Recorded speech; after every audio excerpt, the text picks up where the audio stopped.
Going on? Today we're going over how to catch mahi, also known as dolphin, also known as dorado.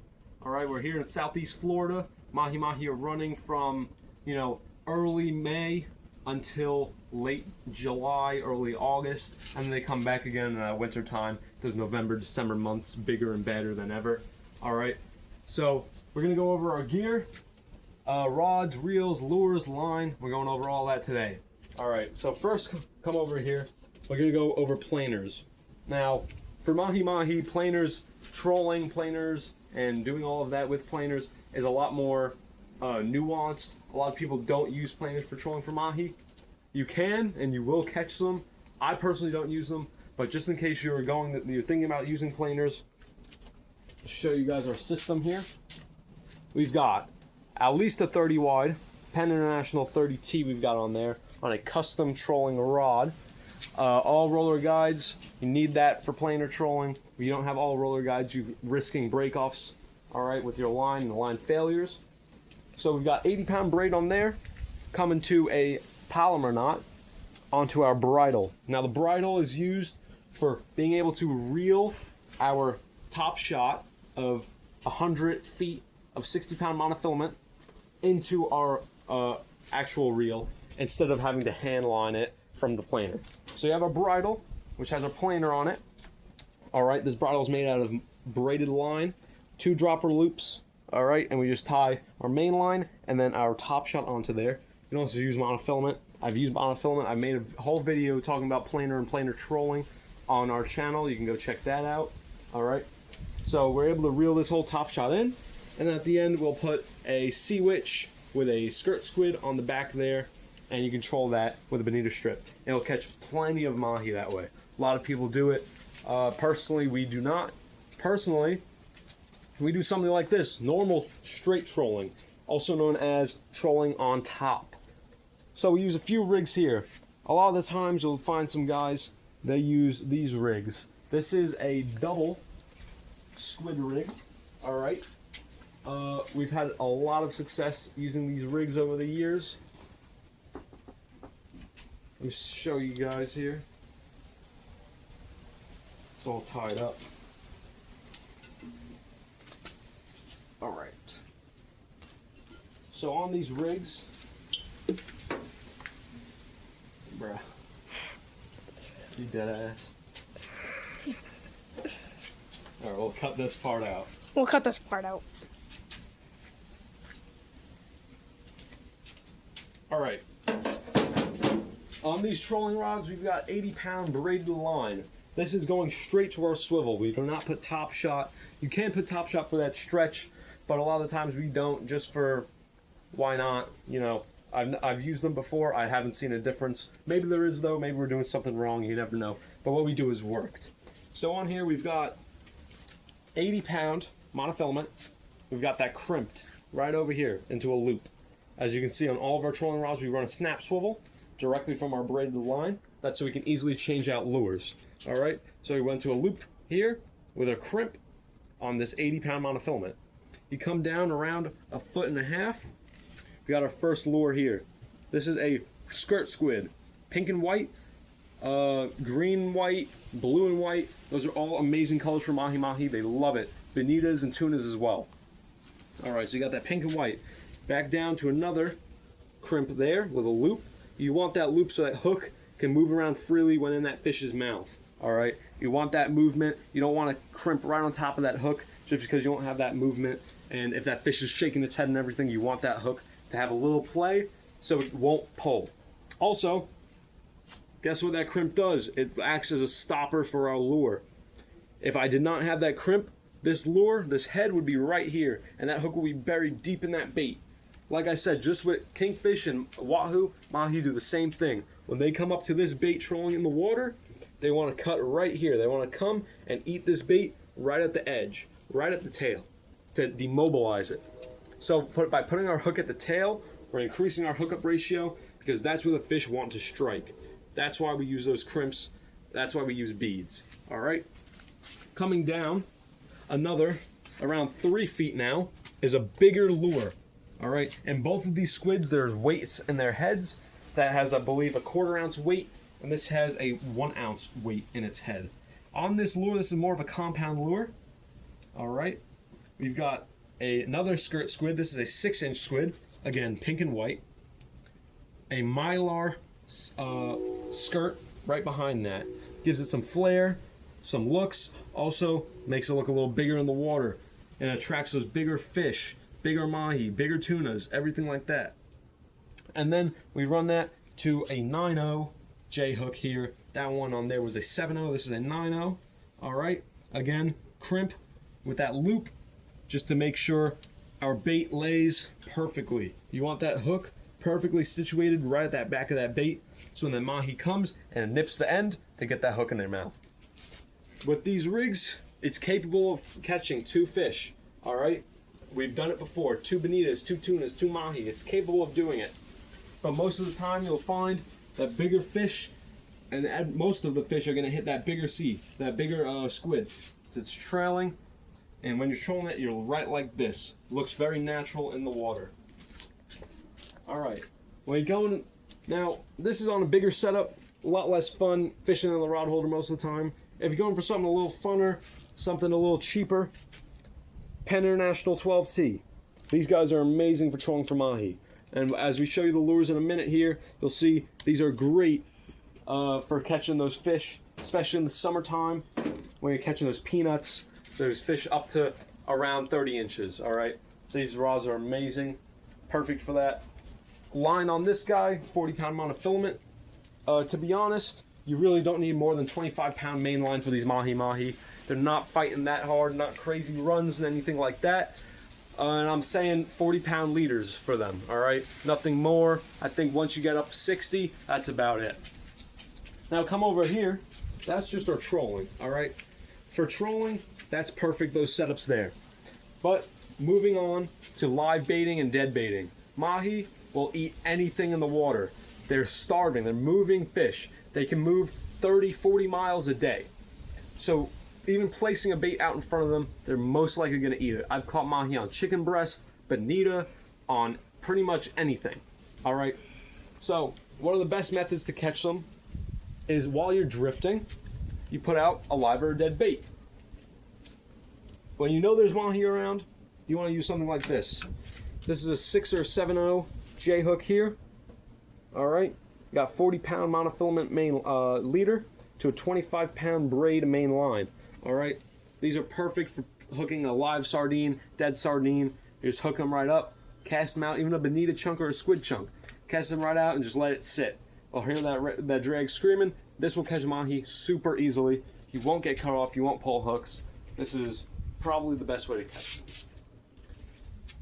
Another, and that's on the conventional here, Penn Fathom 15 actually, Penn Fathom 15. This is a little reel, but puts out a ton of drag. I believe it's 25 pounds. I might be wrong, but it's close to that ballpark there. And this is on a Daiwa 7-foot, 20 to 40 pound line rod. Again, 7-foot, definitely better for fishing offshore. It seems to be 7-foot is the best for bottom fishing, for trolling, for everything, all right? So 7-foot gets the job done. Now moving on from conventional, something most people will have in their tackle assortment, something like this. This is a Daiwa BG 5000 black and gold series, all right? This puts out 22 pounds of drag. 5,000 size reel. I would say the smallest reel I would use for mahi-mahi offshore, probably a 4,000 or a 3,500. You need that little bit more drag, at least 16 pounds of drag, 15, 16 pounds around there to catch those, even those peanuts. You're gonna need at least 15 pounds of drag to get them in, all right? This is on an ugly stick. A lot of people hate on ugly stick. I love ugly stick. They really don't break. They're built to last, all right? And this is 7-foot, medium, 20 to 50 pound. All right, that's what you're looking for in between that 20 to 50, 20 to 40 pound range, that class. Perfect. Got 40 pound braid on this guy with a 40 pound monofilament leader. Again, that was tied with a double uni knot. Now for the hooks, this is looking a little different from the hooks we had before. That's because it is. This is a double tandem hook setup. You've seen these on trolling rigs. but you can use them for bait too. You can do doubles, you can do singles, you can do triples. All right, it all depends on where you're fishing. If I'm fishing in an area, let's say 120 foot of water, where I know the kingfish are going to be, I know wahoo might be there, I'm going to fish triple hooks. All right, just in case that kingfish hits, that wahoo hits, I'm not risking the fact that I might get cut off by a big king, a big wahoo that I could bring in. That's why I fish those triples. These are doubles. All right, trying to test it out, let's see what's going on.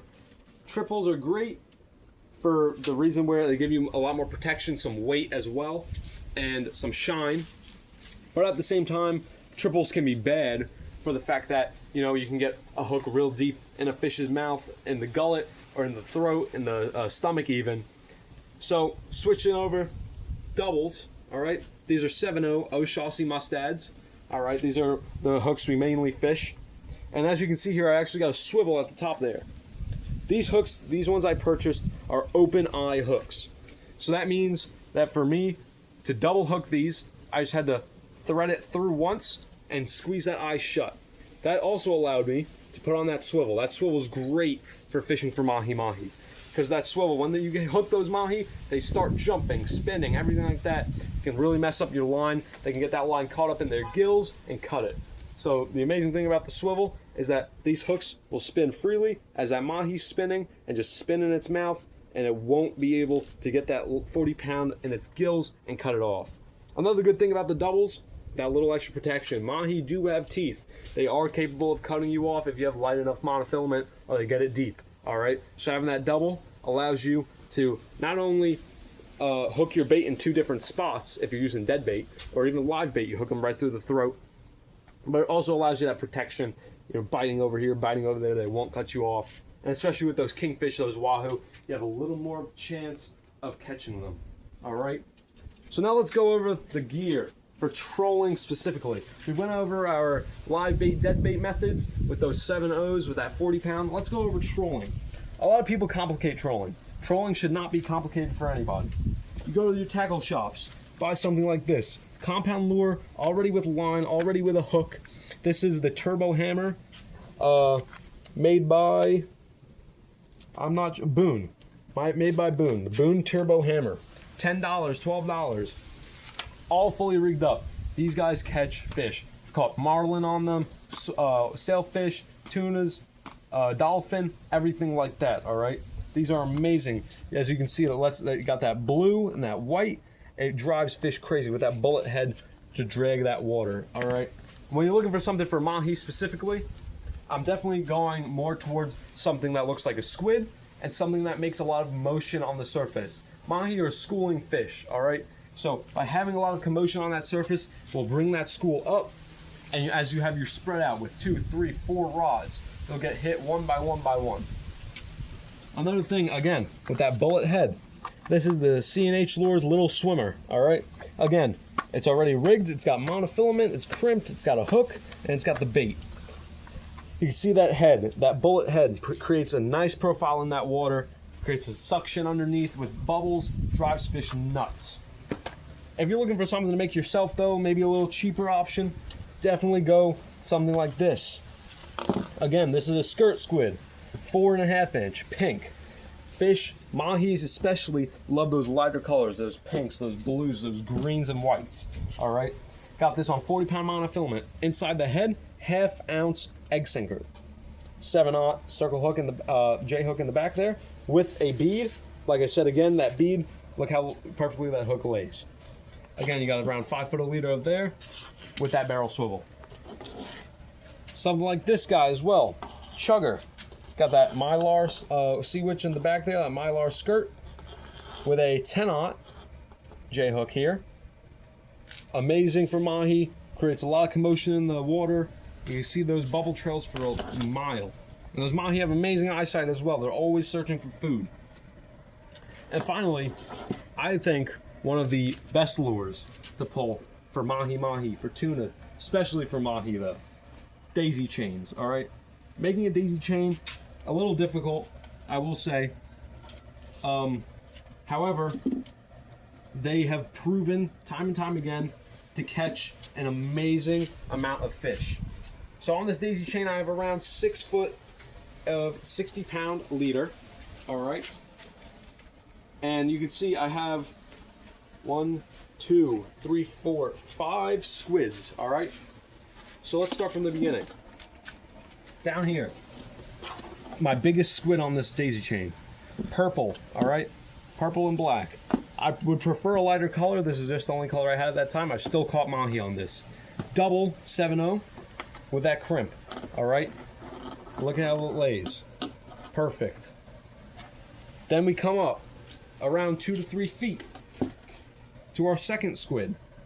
All right, also has a weight in its head, 1/2 ounce. That has a 1 ounce. This is a 1/2 ounce. You want this a little higher so this fish can see it. I put a plain crimp on the line. That prevents that squid from slipping all the way down. It stops right there. It can't go any further, and it doesn't compromise the line. All right. When you're doing this daisy chain, when you're doing these crimps, never crimp them as hard as possible. Crimp them only to the amount where they won't slip with your fingers. That's it. Our third squid here, pink. Again, around 2 foot. Got to be consistent, at least close enough. All right. Again, 1/2 ounce head with that crimp stopper. And as you can see, I went pink, green, pink, green, pink, green, and then that black. You want a little bit of uniformity, all right? So it looks like it's a school. Because when this lays out in the water, you'll see this guy's first, second, third. It looks like a school to those mahi. They want to bite. That's why you have that biggest one at the end. They're going to eat it. Finally, got that barrel swivel at the end there. Perfect. Allows it to spin without the mahi breaking you off or getting this all tangled and you're needing to retie them. All right. For trolling, that's pretty much all you need. You need a few lures. Don't be on these. I know a lot of these YouTubers, they say, you know, you need this lure, you need that lure. You can only troll with this mono, with this braid, with you know, these reels. It's not true. All right. You can use regular stuff. Like that squid right there, that squid could catch absolutely anything. It can catch 50-pound mahi if possible. If the mahi's there, it's gonna bite it. Mahi's not there, it's not gonna bite it, all right? So pretty much that's it. Mahi. Super easy fish to catch, all right? Like I said, big summertime spring fish and big early winter fish, all right, here in South Florida. So when you're going out there to target them, remember this video, remember, they will eat anything. As long as it's in front of them, they'll eat it. You'll catch them on any tackle, no matter what. And good luck, guys. Hopefully you catch them up.